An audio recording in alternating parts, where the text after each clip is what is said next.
Assalamualaikum warahmatullahi wabarakatuh. Selamat berjumpa lagi dengan saya. Pada kesempatan ini, saya akan membahas aplikasi turunan fungsi trigonometri. Saya khususkan pada kemonotonan dan kecekungan.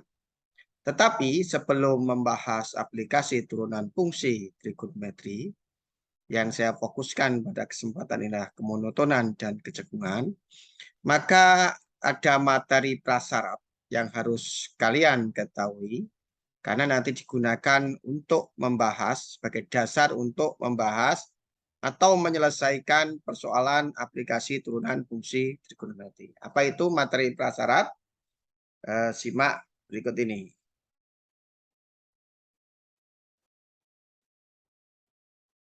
Sorry. Sebelum saya menyampaikan materi prasyarat, maka akan saya sampaikan tujuan pembelajaran. Jadi setelah menyimak video ini, kalian dapat menentukan interval di mana fungsi naik. Itu tujuan pembelajaran yang pertama.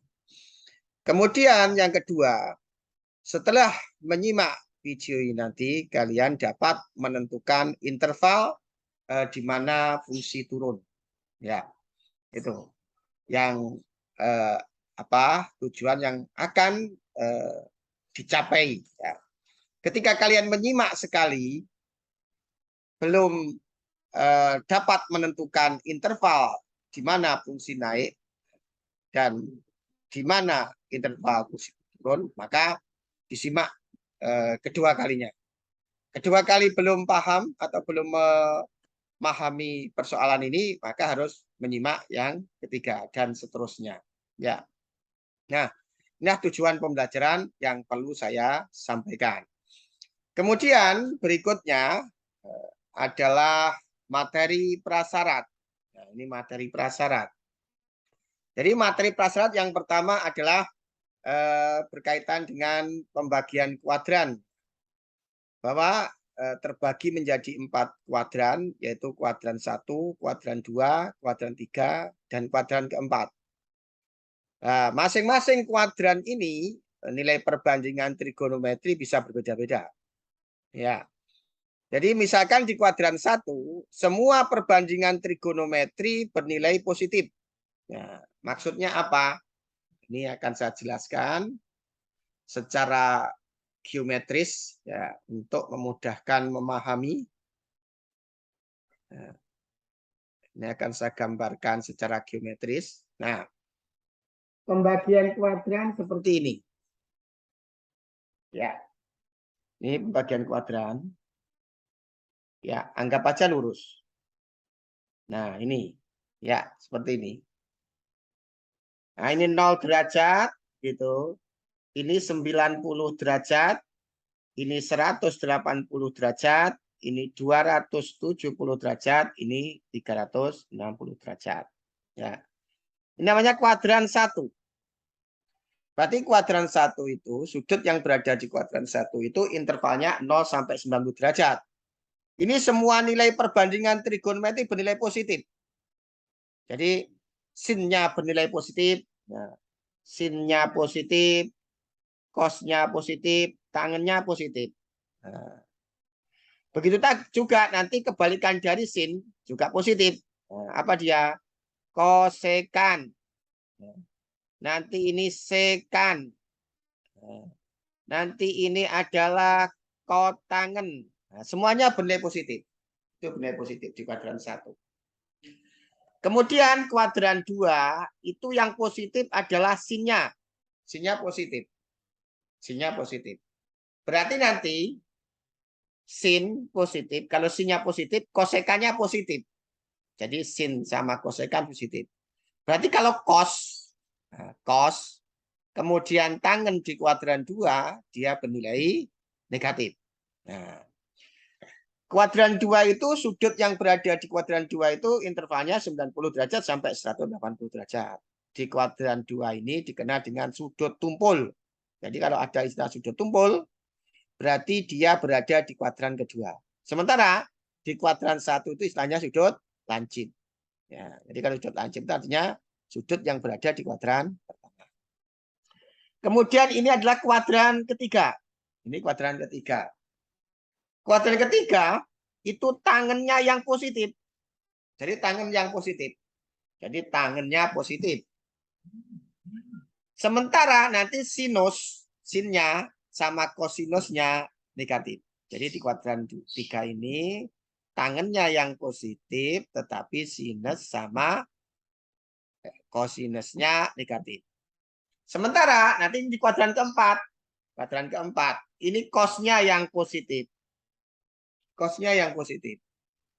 Nah, berarti nanti sin sama tangan di kuadran keempat nanti ini bernilai negatif. Nah, ini penting.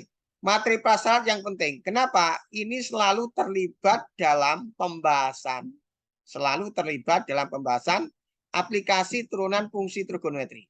Utamanya adalah bahas kemonotonan dan kecekungan. Jadi ini selalu terlibat. Sehingga harus paham.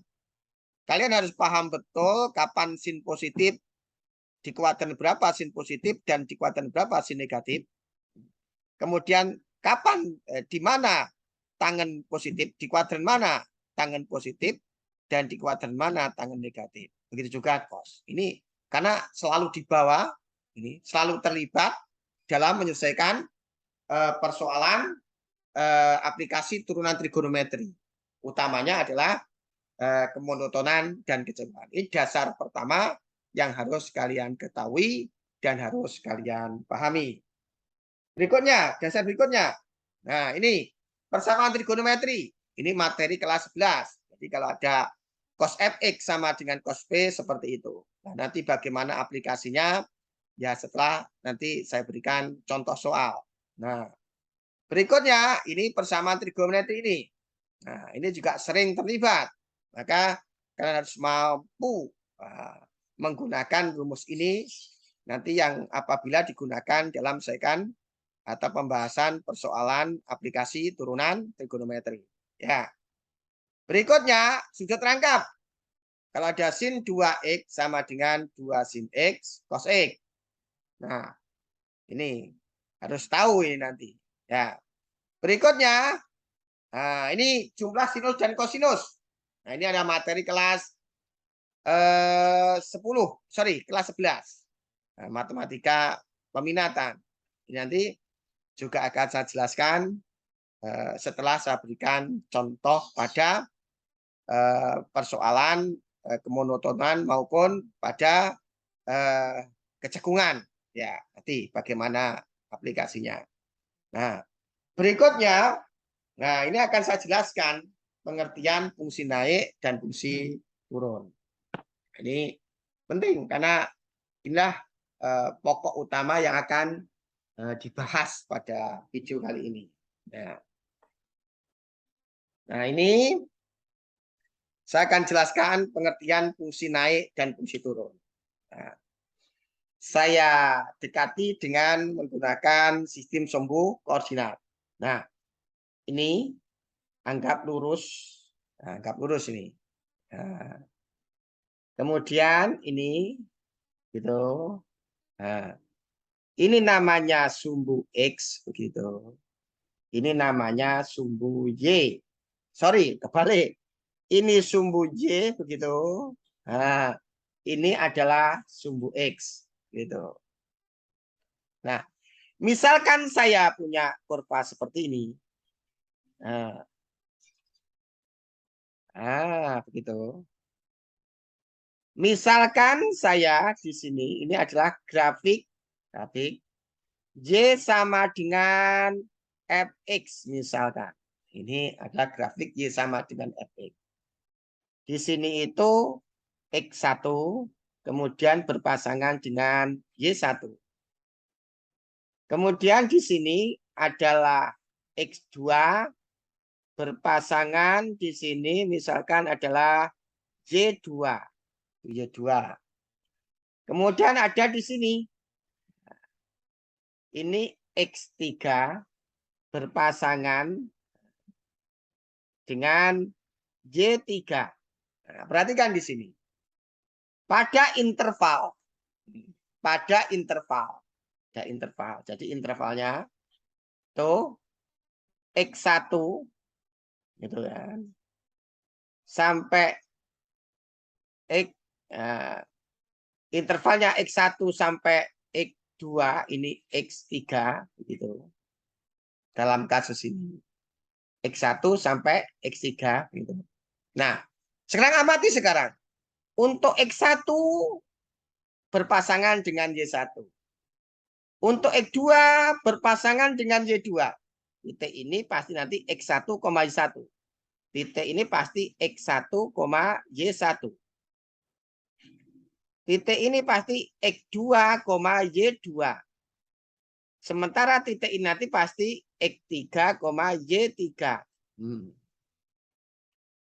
X1 berpasangan dengan Y1, X2 berpasangan dengan Y2, X3 berpasangan dengan Y3. X-nya semakin membesar, dari X1 ke X2, X3 itu membesar. Sementara pasangannya juga membesar, dari Y1 kemudian Y2, Y3. X-nya membesar dalam hal ini, dalam sistem koordinat ini. Kemudian dampaknya Y-nya juga membesar. Maka grafik Y sama dengan Fx untuk interval X1 sampai X3 ini, untuk interval X1 sampai X3 ini, dikatakan fungsi naik. Ya, ini contohnya adalah merupakan fungsi naik. Nah, fungsi naik.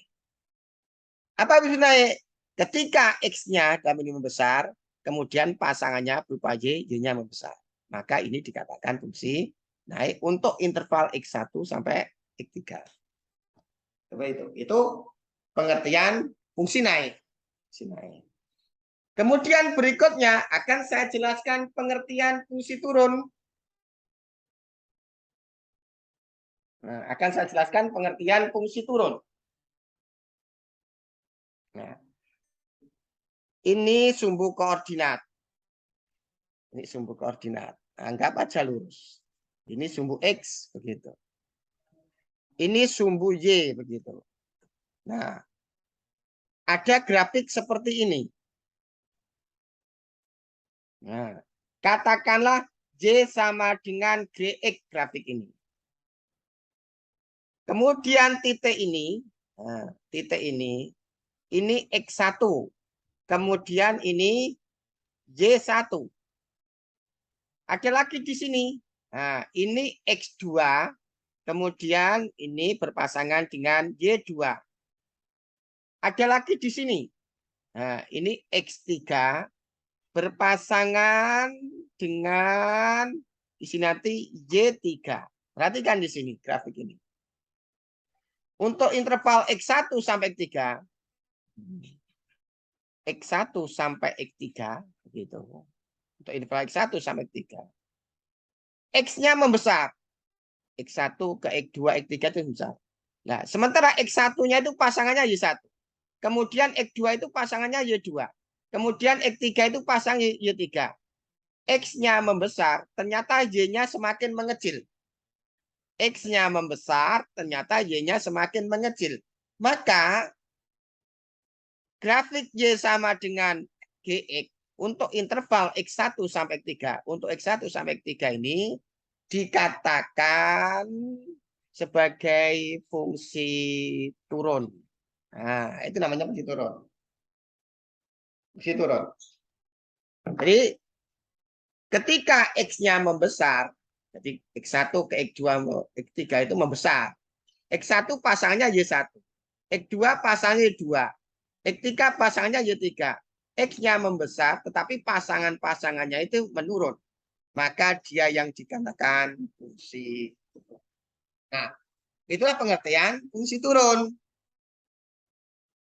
Nah, jadi itulah ya hal penting yang harus kalian pahami, yaitu tentang pengertian fungsi naik dengan fungsi turun.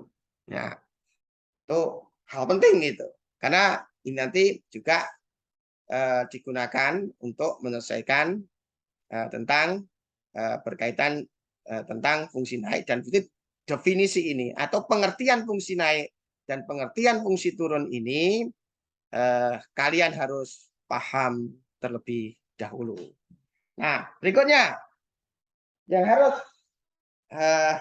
kalian pahami lagi.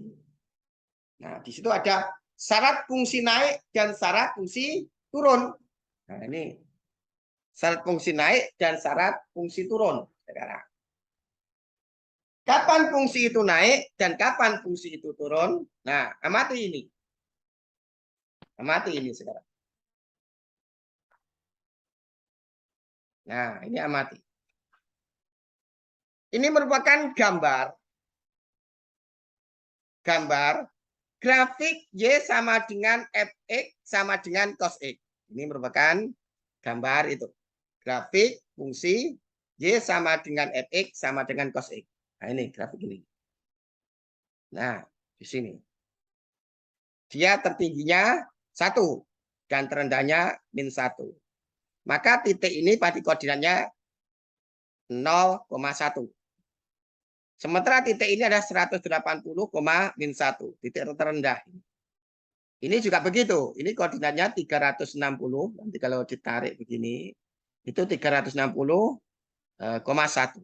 Ini merupakan grafik Y sama dengan apa itu? Fx sama dengan cos X. Nah, kalau ada Y sama dengan Fx sama dengan cos X, nah, Y sama dengan cos X, maka nanti F aksen X-nya nanti, F aksen X ini adalah sama dengan min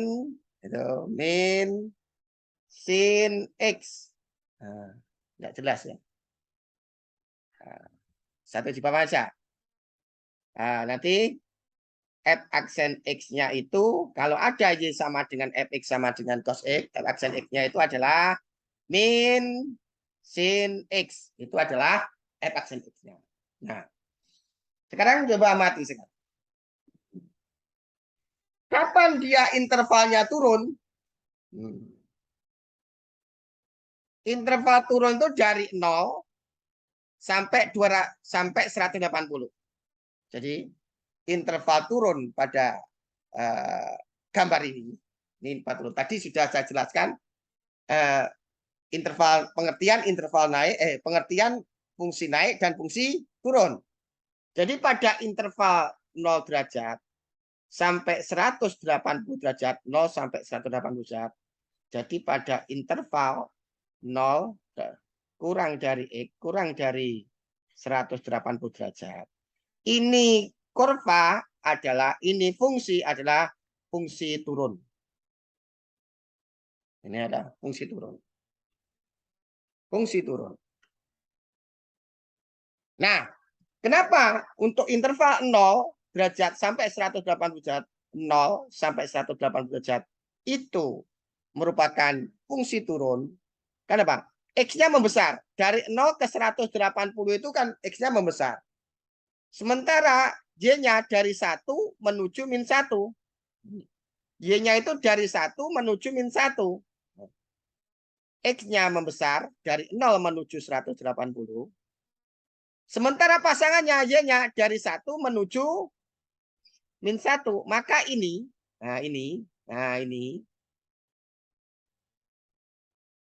Y-nya dari 1 menuju -1. X-nya membesar, Y-nya mengecil. Dari 1 menuju -1. Dari 1 menuju -1. Maka dia dikatakan fungsi turun. Seperti penjelasan yang saya jelaskan tadi. Nah, fungsi turun. Nah, ingat, ini kan berada di kuadran pertama. 0 sampai 90 itu kuadran pertama. Ini berada di kuadran kedua. 90 derajat sampai 180 derajat itu kuadran kedua. Berarti pada fakta ini untuk kuadran 1 dan kuadran 2 merupakan fungsi turun. Kita cek nilai dari F aksen X di saat fungsi itu turun. Nah, dia turun itu kan berada di kuadran 1 dan berada di kuadran 2. 1 dan 2. Kita cek. Saya ingin mengetahui nilai dari F aksen X. Berarti nanti F aksen X, F aksen di kuadran 1 nanti berarti sama dengan min sin sin kuadran 1. Nah, sin di kuadran 1 tadi, sin di kuadran 1 positif. Sin kuadran 1 itu positif. Sin di kuadran 1 tadi kan positif. Tapi kena min ini. Nah, kena min ini. Berarti jadi negatif. Siapa yang negatif? F aksen X-nya. Oh, berarti ini F aksen X-nya. F aksen X-nya negatif. Saya ulangi. Sin di kuadran 2 itu, sin di kuadran 1 itu positif. Karena di sini ada min, berarti positif dikenai min negatif. Siapa tadi? F aksen X-nya. Nah, F aksen X-nya negatif. Saya juga ingin meneliti nilai F aksen X ini, nilai dari ini di kuadran kedua. Di kuadran kedua.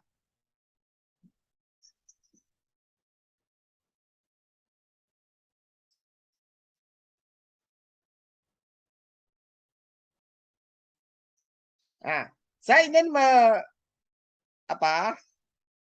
mengetahui F aksen X di kuadran kedua. Berarti ini F aksen di kuadran kedua. Begitu. Berarti kan min sin kuadran kedua. Ingat, sin kuadran 2 itu, sin di kuadran 2 itu, sin kuadran itu positif, kena negatif. Kena negatif ini akan negatif. Siapa yang negatif? F aksen X-nya. Nah, F aksen X-nya itu negatif. Ternyata dari hasil pengamatan ini, fungsi turun pada fakta ini di kuadran 1 dan 2. Ternyata setelah dicari, nilai F aksen X-nya adalah negatif. Baik di kuadran pertama maupun di kuadran kedua.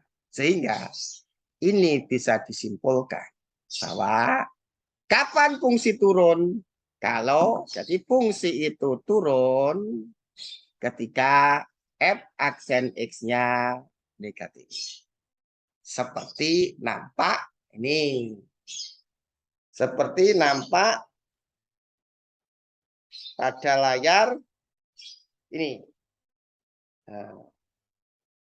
Nah, itu. B. Fungsi turun kalau F aksen X-nya negatif. Dan penjelasannya seperti ini tadi. Itu penjelasannya.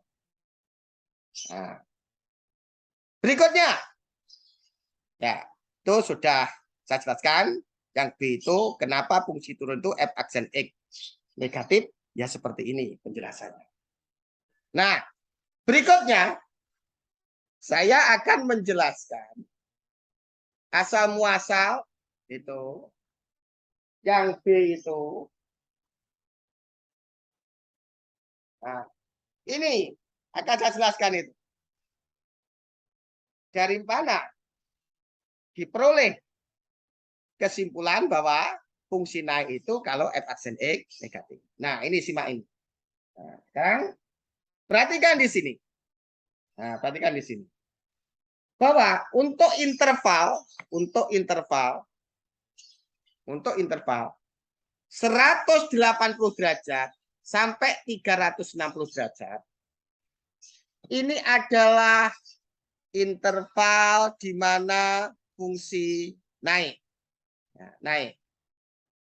Jadi untuk 180 derajat kurang dari X, kurang dari 360 derajat, ini merupakan fungsi naik. Dari mana kita bisa menyimpulkan seperti itu? Perhatikan. Untuk interval 180 sampai 360, X-nya membesar. Yaitu dari 180 sampai 360. Nah, sementara ketika 180 derajat itu, X-nya kan min 1. Dan ketika 360 derajat itu, X-nya adalah 1. Gitu kan? Maka di sini, X-nya membesar.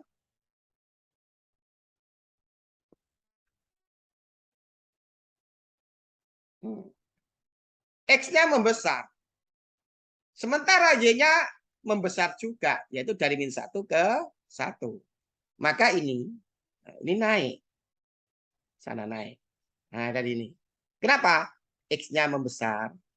Nah, kemudian Y-nya dari -1 menuju 1. Y-nya besar. Maka ini dikatakan fungsi naik. Nah, naik pada fakta gambar ini berarti dia berada di kuadran ketiga. Kuadran ketiga sama kuadran keempat. Nah, dan keempat. Kita cek nilai dari f aksen X-nya seperti apa. Ketika grafik itu naik.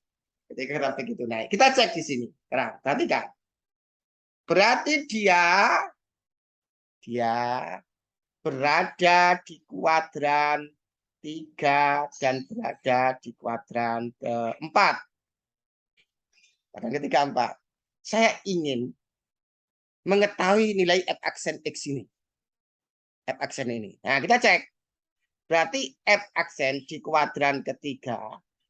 Berarti kan sadan min sin kuadran ketiga. Ingat, sin kuadran ketiga itu bernilai negatif. Sin kuadran ketiga itu bernilai negatif. Sin di kuadran 3 itu nilai negatif. Kena negatif berarti positif. Maka siapa yang positif? F aksen X-nya. Maka ini F aksen X-nya positif. Nah, gitu kan. Kemudian untuk kuadran 4, F aksen kuadran 4 berarti kan min sin kuadran keempat. Nah, itu kan. Dan keempat. Ingat. Sin kuadran keempat, ini sin kuadran keempat ini bernilai negatif tadi di awal tentang kuadran. Sin kuadran keempat negatif, dikenai negatif, maka dia positif. Nah, siapa yang positif? F aksen X-nya. Ini tuh F aksen X-nya positif. Nah, dari pengamatan ini dan dari hasil analisis ini ternyata fungsi naik itu ketika F aksen X-nya positif. Seperti nampak pada layar sebelah kiri yang saya lingkari warna merah itu. Ini tadilah argumentasi. Nah, kenapa? Kalau fungsi naik itu F aksen X-nya positif. Nah, itulah penjelasannya. Nah, sekarang ada yang C. Ada yang C ini. Ini ikut-ikut juga ini yang C ini. Tadi kayak saling lingkari merah yang C ini. Kenapa itu F aksen 0? Nah, ini saya analogikan seperti ini. Nah, kenapa F aksen X-nya itu sama dengan 0? Nah, argumentasinya seperti ini. Ketika kita menggambar garis bilangan, ini di SD kelas 4 dulu kita diajari oleh guru kita. Maka kita mulai dari 0. Mulai dari 0. Nah, kita buat bilangan 0 dulu. Baru ini 1, kalau ini garis bilangan bulat positif. Garis bilangan bulat. Ini 2, ini 3, ini 4 misalkan. Nah, ini -1, ini -2, ini -3. Jadi kita membuat 0 terlebih dahulu. Untuk apa? Agar kita bisa menentukan di manakah area bilangan positif dan di manakah area bilangan negatif. Nah, dalam hal ini tentang fungsi naik dan fungsi turun itu. Dalam fungsi naik dan fungsi turun itu, ini itu bisa dianalogikan. Ini kan bilangan positif. Ini itu bisa dianalogikan F aksen X itu positif. Bilangan positif itu bisa dianalogikan F aksen positif. Sementara ini itu bisa dianalogikan F aksen X. Ini itu bisa dianalogikan F aksen X negatif. Perhatikan di sini. Kenapa harus ada C pembatas F aksen X sama dengan 0 itu? Nah, kalau ini antara bilangan positif dengan bilangan negatif ada pembatas namanya bilangan 0. Maka dengan logika itu pembatas antara F aksen positif dengan F aksen negatif berarti ini itu F aksen X sama dengan 0. Jadi analoginya F aksen X sama dengan 0 itu seperti bilangan 0 pada garis bilangan ini. Ya, itu penting untuk kalian pahami kenapa itu ada pembatasnya, yaitu F aksen X sama dengan 0. Artinya apa sih di sini itu? Nah, F aksen X sama dengan 0 itu adalah ketika itu fungsi itu naik, berhenti sejenak, kemudian turun. Maka di saat di sini itu namanya F aksen X sama dengan 0. Naik, dia pasti stasioner namanya. Nah, kemudian turun. Itu pengertian F aksen 0 itu. Yang satu sebagai pembatas. Begitu juga, kalau saya punya ini habis turun, naik lagi. Di saat di sini nanti juga F aksen X sama dengan 0 stasioner. Jadi ini juga pembatas antara naik dengan turun yang dinamakan stasioner. Contohnya ketika kita melemparkan benda ke atas, dress gitu, benda ke atas. Maka dia naik, sebelum turun dia berhenti, baru turun. Yaitu yang dikenal dengan F aksen X sama dengan 0 kalau berkaitan dengan fungsi. Yang dikenal dengan stasioner namanya ini nanti, stasioner. Dan seterusnya, cek lagi misalkan ini nanti juga F aksen X sama dengan 0. Naik, berhenti sejenak, turun. Seperti kita melempar benda ke atas. Nah, itu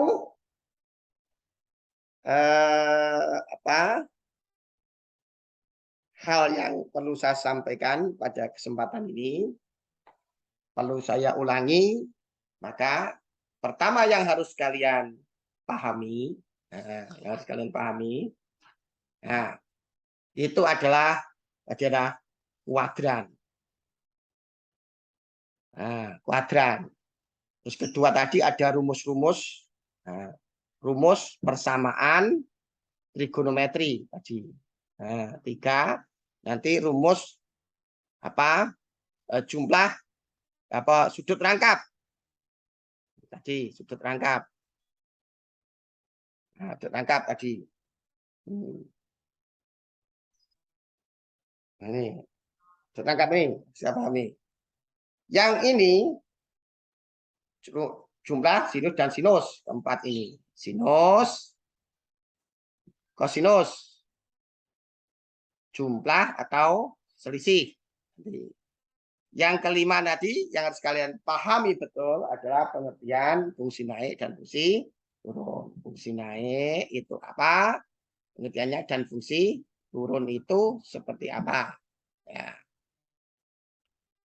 Kemudian yang terakhir tadi adalah syarat di mana fungsi naik dan fungsi turun dan kenapa harus ada F aksen X sama dengan 0 dan apa pengertian F aksen X sama dengan 0. Nah, itu saja.